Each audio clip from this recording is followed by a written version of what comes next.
Ahora, bienvenidos nuevamente, sean todos bienvenidos a una clase más en la célula generación radical. ¿Ven? Bueno, quiero ponerlos al tanto, al día nuevamente para que podamos tener un panorama de lo que hemos venido viendo a lo largo de esta serie que hemos estado viendo, el material que hemos estado llevando como célula. Aquí les presento, estos son los libros que hemos estado llevando.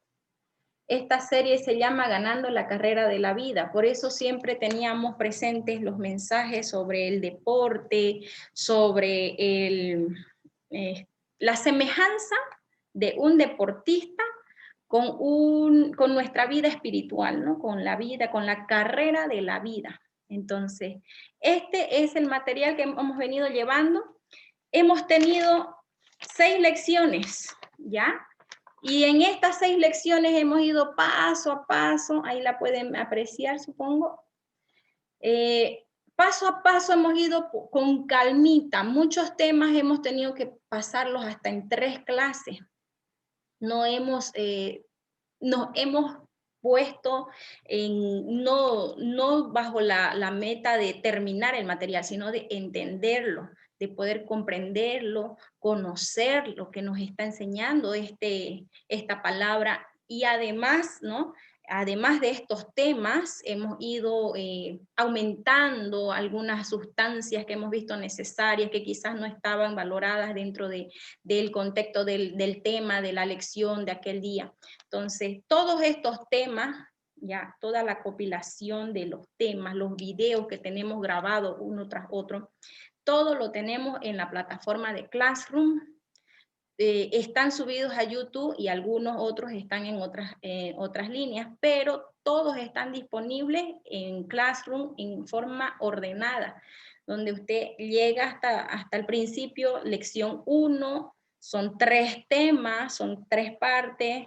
Lección 2, el primer tema era quién es Dios, quién es el hombre, el segundo, el tercero, quién es Jesucristo, el cuarto, ¿qué debo hacer cuando ya conocí a Jesús? El quinto, ahora que he recibido a Jesús, ¿qué problemas puedo esperar? Conociendo al enemigo, conociendo nuestra concupiscencia o nuestra naturaleza pecaminosa. Esa era la lección 5. Y por último, estamos ahora en la lección número 6. Esta lección da fin a este material, es la última. Y que también, como son temas profundos, y la mayoría de estos temas hemos tenido que dividirlos por lo menos en 2 partes, por lo menos, para que pueda ser entendible, para que se pueda comprender mayor, que se pueda enriquecer la clase, ¿no? Y no solamente correr por correr el tema, no avanzar por avanzar, sino detenernos a conocer, a escudriñar y a poder profundizar un poquito más. Así que ahora damos inicio a esta última lección, que hoy vamos a dar la primera parte, y la segunda parte la vamos a estar viendo el próximo martes con Vanesita. Así que ahora vamos a tener el tema. Bueno, aquí yo les puse la portada, ¿no? Ganando la carrera de la vida, ahí está. Esa es la portadita del libro, ¿ya? Entonces, este tema es ahora que he recibido a Jesús. ¿Qué problemas? No, perdón, estoy leyendo otra. Esta es, estaba leyendo las 5. La 6, ¿están corriendo otros la misma carrera conmigo? Entonces, este viene a ser el tema, ¿ya? No es más, como estamos haciendo la analogía sobre el deporte, ¿no? Haciendo una analogía con la vida cristiana, entonces hablamos de esta carrera, ¿no? La carrera de la vida. Entonces, aquí el libro nos está haciendo esta pregunta: ¿corren otros igual que yo? ¿Hay alguien más corriendo conmigo esta carrera? Recordemos que la carrera que llevamos, esta carrera de la vida, no se trata de quien llegue primero a alcanzarlo, ¿no? Sino que perseverando todos lleguemos. ¿A qué? ¿Cuál es la meta? ¿Cuál es el momento de la meta? El momento de la meta va a ser cuando nosotros lleguemos a conocer a Cristo cara a cara y estemos en su presencia, bajo su dirección, allá en los cielos, con el Señor y con todas las promesas que nos ha dado, ¿no? Entonces, allá sería el fin, ¿no? Para alguien que ha fallecido, su carrera fue ya cortada, su carrera de la vida, ¿no? Ya terminó su carrera, y si fue cristiano, gloria al Señor, porque terminó su carrera y está en el cielo, ya está con el Señor. Pero sin embargo, nosotros seguimos corriendo, y no corremos solos, tenemos compañía, y la compañía somos los hermanos, somos nosotros. Aquí, por eso les pongo la iglesia de Cristo. La iglesia de Cristo, si pueden ver esta imagen, está compuesta de las personas. La iglesia de Cristo, y eso es lo que vamos a estudiar enseguida, que no consiste en un templo, no consiste en un lugar específico, sino es las personas que reunidas en un mismo propósito están yendo hacia la misma meta, hacia la misma, por la misma causa, al mismo objetivo. Entonces, esa es la carrera que estamos corriendo nosotros como iglesia de Cristo, ¿ya? La palabra iglesia como tal, por primera vez la menciona el Señor Jesucristo, cuando al hablarle a Pedro, le dice, aquí en Mateo 16:18, dice, yo también te digo que tú eres Pedro, y sobre esta roca edificaré mi iglesia, y las puertas del Hades no prevalecerán contra ella. En primer lugar, aquí Jesucristo está dando el nombre, está diciendo iglesia, mi iglesia. Entonces, ¿la iglesia de quién es? De Cristo, para empezar. Cristo le está declarando a Pedro, cuando solamente era un apóstol, que sobre él, que Pedro significa piedra, sobre él iba a edificar y a levantar la iglesia, pero que no iba a ser cualquier cosa, sino que la iglesia es la iglesia de Cristo. Quiero que entienda que la iglesia de Cristo no es cualquier cosa. La iglesia de Cristo aquí seguidamente dice, y las puertas del Hades no prevalecerán contra ella. ¿Qué está diciendo? Que la iglesia de Cristo está empoderada, ¿ya? No solamente que es la iglesia y punto, sino que es una iglesia de poder, porque ni siquiera las puertas del Hades van a prevalecer contra la iglesia de Cristo. Miren, desde aquí que lo menciona, que está declarando que se va a fundar la iglesia, y que el primero que va a ser, el que la va a edificar y la va a levantar, va a ser el apóstol Pedro. Desde ahí está declarando que va a ser una iglesia de poder, desde ahí, desde su cimiento. Entonces, al declarar eso, el Señor está diciendo ya cuál sería el propósito, algo, ¿no? Está empezando a mencionar. Y apenas eso es un versículo. Entonces, vamos con la definición.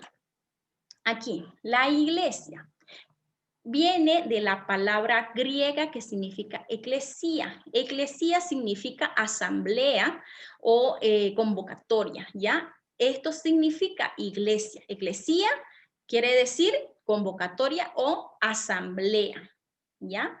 Entonces, no se trata del edificio, no se trata de un lugar, se trata de la gente, de las personas que componen la iglesia.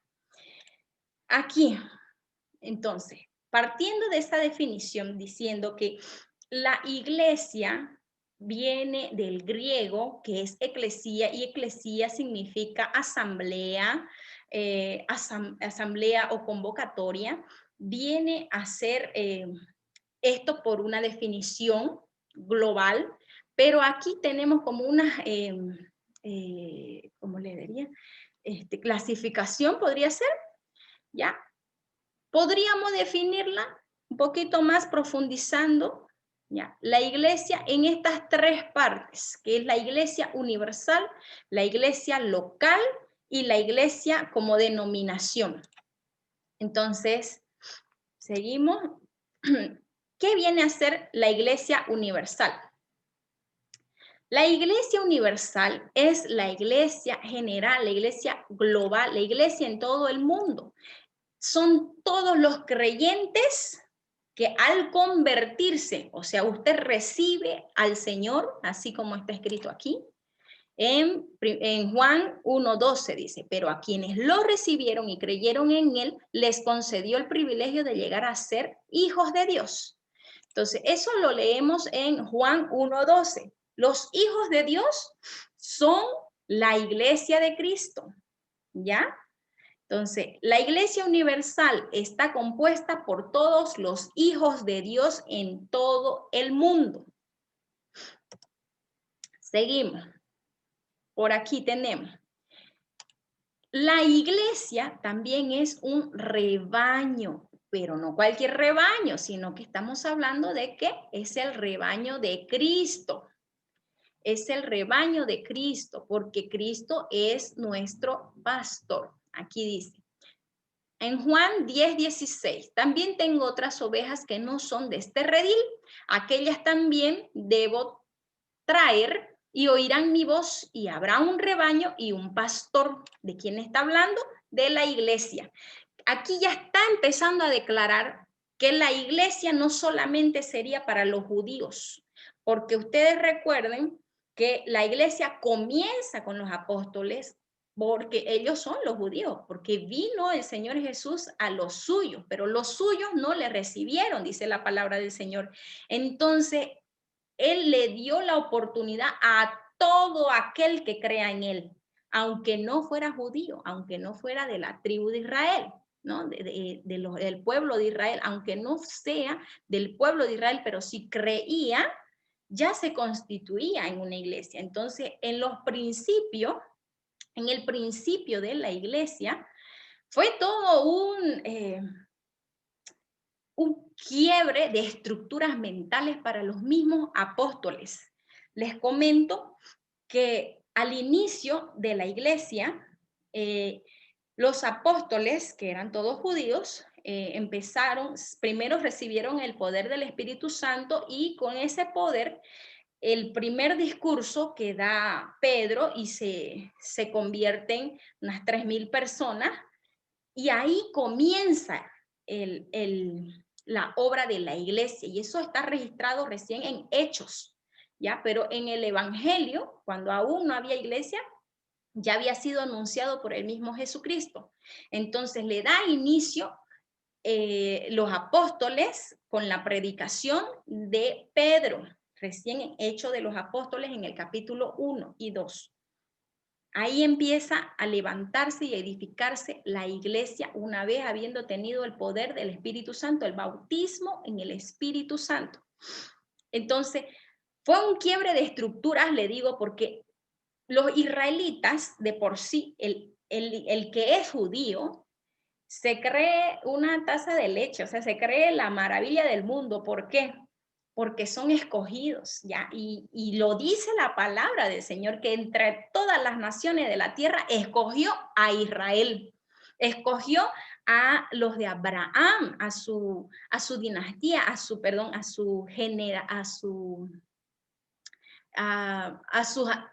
¿cómo se le dice?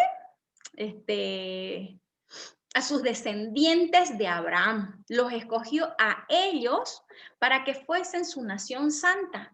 Entonces ellos tienen mucho orgullo de ser israelitas, de ser del pueblo judío. Usted habla con un judío y la verdad, hermano, es que los judíos tienen tan elevada su propia concepción, ¿no?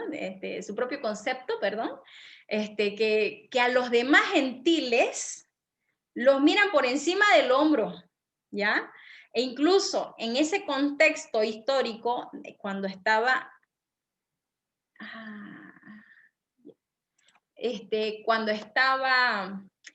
si se llegara a cortar, mis hermanos, volvemos a retomar el mismo enlace, ¿ya?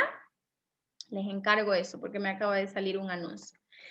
Entonces les decía que el mismo contexto histórico hacía creer al pueblo de Israel que los demás gentiles, que las demás personas que no pertenecían a su pueblo, eran llamados y considerados perros, eran considerados cualquier cosa, pero ellos eran los escogidos.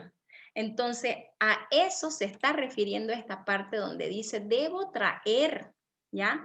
A unas ovejas que no son de este redil, que son del redil de los gentiles. Entonces, cuando ya los apóstoles se ponen a la práctica, Dios tiene que hablarle abiertamente a Pedro, incluso por medio de una visión, y le dice, le muestra unos animales ahí, le dice, saca y come, le dice. Y le dice, no, señor, estos son animales inmundos. Le dice, yo nunca he comido eso, pero no vas a decirle, dice el Señor, que lo que yo he santificado es inmundo, le dice. Y termina la visión y por 3 ocasiones se lo mostró de la misma forma y cuando Pedro recibe esa revelación, se queda tan intrigado y el Espíritu Santo le dice, te están viniendo a buscar unos hombres, ve con ellos y vas a ir y vas a predicarle a un gentil. Y de esa manera es que el primero, el fundador de la iglesia, o sea, Pedro, empieza a abrir su esquema, a abrir su mente, a saber que aunque ellos eran el pueblo escogido de Dios, así como lo habían declarado, también ellos rechazaron a ese Dios, a ese Cristo que vino como Salvador y que no lo reconocieron. Y que por eso Dios iba, o Jesucristo también iba a atraer a los gentiles a que reciban ese perdón de parte de Cristo, la salvación para que llegue a todas las naciones. Entonces, bajo ese concepto es que ya inicia por primera vez la predicación a un gentil y ahí es cuando Pedro va y le predica a Cornelio y Cornelio era un gentil. Ya, hasta ahí para aclararles sobre los rebaños. Ahora, seguimos aquí. Pertenecemos al cuerpo de Cristo. ¿A qué se refiere el cuerpo de Cristo? El cuerpo de Cristo, ustedes saben, el cuerpo viene a tener muchos órganos. Tiene órganos vitales por dentro, ¿no? Tiene órganos necesarios que son externos. Es un órgano muy vital, la piel. Sin la piel, o sea, ¿qué va a pasar? Si no hay que recubra todo lo interno, ¿qué va a pasar con la piel? La cuestión es que todo el cuerpo trabaja en armonía, un órgano con otro órgano y todas los miembros trabajan juntos para que el cuerpo físico, hablo de un cuerpo físico, esté sano, esté saludable y pueda ejercer bien. Entonces, cuando usted está caminando, usted no le dice, pie izquierdo, ya pues movete porque no querés moverte, digamos, ¿no? Usted camina porque los dos tienen que ir a la par. Entonces, usted puede avanzar porque avanza un pie y avanza el otro pie y así va caminando. Lo mismo es para el cuerpo de Cristo. Las personas, los miembros, somos totalmente diferentes, con llamados diferentes, con dones diferentes, con capacidades diferentes, habilidades diferentes, pero en todo nos debemos de completar, en todo debemos de seguir en este cuerpo de Cristo, no teniendo celo, el ojo por el dedo o en el celo ministerial, por decir, ¿no? Ay, yo quiero cantar y si no canto, no hago nada, digamos. O sea, está bien anhelar un ministerio, pero no es el único que puede hacer. Y Dios le va a revelar a qué parte del cuerpo usted pertenece, a qué asignación usted, el Señor le ha dado los dones, el ministerio para poder ejercerlo con la gracia del Señor y con la sabiduría del Señor. Entonces, el cuerpo de Cristo tiene que ser complementado. Por aquí vamos a dar lectura a este versículo que habla sobre el cuerpo de Cristo. Está en Primera de Corintios 12, del 12 al 13. Porque así como el cuerpo es uno y tiene muchos miembros, pero todos los miembros del cuerpo, siendo muchos, son un solo cuerpo. Así también Cristo, porque por un solo espíritu fuimos todos bautizados en un cuerpo, sean judíos o griegos, sean esclavos o libres. Y a todos se nos dio a beber de un mismo espíritu. Entonces, aunque somos diferentes los miembros, complementamos al cuerpo y todos recibimos al mismo Espíritu, el mismo bautismo del Espíritu Santo. Ustedes ya han podido ver en la iglesia el bautismo del Espíritu Santo, pues a unos les da de una forma, a otros de otra forma. A algunos les da una sacudida tremenda y a otros les da un llanto profundo, a otras personas los tumba al piso y a otras personas solamente quieren agradecer y adorar. El bautismo del Espíritu Santo puede manifestarse de diferentes maneras, pero el Espíritu es el mismo. Y aquí, en el mismo pasaje, en Corintios, ya en este capítulo 12, segunda de Corintios, en el versículo 27 dice, vosotros pues sois el cuerpo de Cristo y miembros cada uno en particular. Entonces, ¿quiénes son el cuerpo de Cristo? La iglesia, ¿ya? Entonces, la iglesia es el cuerpo de Cristo. Y seguimos. Ahora, la iglesia es también la novia de Cristo. Aquí podemos ver cómo está una novia en el día anhelado y esperado para casarse con el amor de su vida, pues se arregla, se perfuma. La Biblia le llama se atavía, ¿ya? El ataviarse quiere decir que se arregla, se pone lo mejor que tiene, las joyas, está adornada y ataviada. Quiere decir que está lo mejor posible. Y la iglesia, que es la novia de Cristo, tiene que estar así, tiene que estar pura, santa, sin mancha, que su vestido esté sin arruga, que esté limpia, que esté adornada, porque Cristo va a venir por su iglesia. Entonces, aquí estamos viendo que Cristo se va a venir a casar con la iglesia. Somos la novia, somos la prometida, porque vamos a ser la esposa. Recordemos, la iglesia son las personas, no es el edificio. Entonces, todos nosotros que componemos la iglesia somos la novia de Cristo y vamos a entrar en un matrimonio con nuestro esposo, con nuestro amado y anhelado de nuestra alma. Ahí está, la iglesia es la novia de Cristo.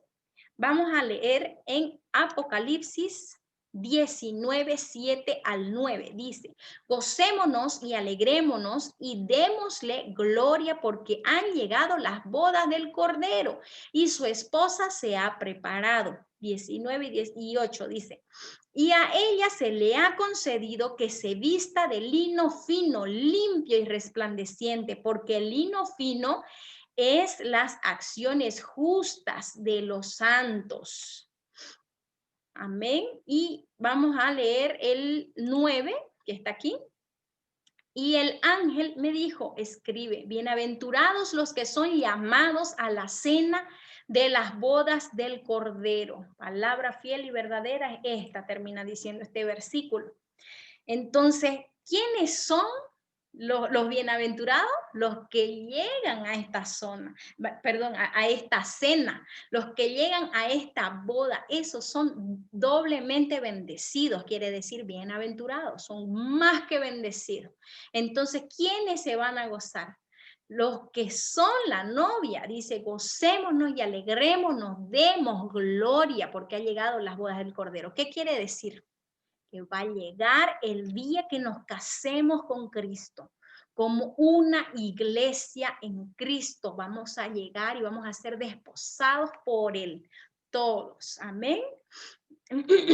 Entonces, la iglesia de Cristo anhela el día de llegar a casarse con su amado, a casarse con su prometido. ¿Ya? La iglesia dice que está preparada